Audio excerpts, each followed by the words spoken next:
palavra. Primeiro, vereador Bortolli, eu peço para que troque essa data, para não acontecer a mesma coisa que aconteceu o mês passado, com 2 reuniões de comissão ao mesmo tempo. Porque nesse dia tem a reunião da Comissão de Meio Ambiente, vai tratar toda essa questão das podas, das questões na cidade, às 19 horas no mesmo dia. Aí é complicado a gente se desdobrar em 2, como foi a outra vez que a gente fez toda uma fala sobre isso.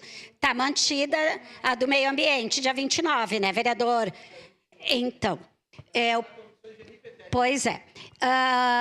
Então, eu peço a troca dessa data.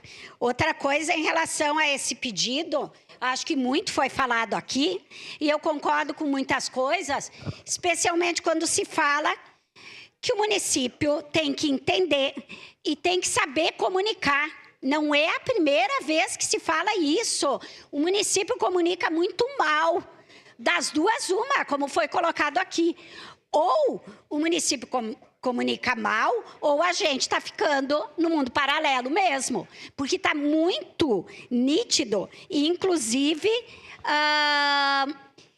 se a imprensa fez errado, então que faça uma errata o quanto antes. O município já teve uma semana, né? Para isso, porque isso saiu ainda quinta-feira. Então, deveria ter feito uma errata.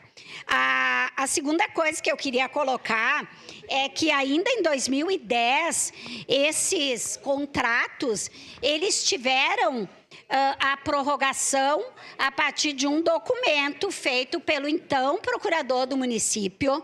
Então, em que pese dizerem que não tem fiscalização, não tem isso, eles têm e eles tinham autorização do governo municipal para operar. E se não teve fiscalização, se não tem tudo isso que foi colocado agora, é responsabilidade do município assumir. Por que não fez isso? Porque é fácil, sinceramente, eu vou encerrar. Eu não entendo por que esse governo quis ser governo. Porque ele não quer governar, ele não quer fazer nada, ou ele extingue ou ele repassa serviço. Então, acho que está na hora, né, da gente fazer uma discussão mais séria. Obrigado, vereadora Rose. Próximo vereador inscrito.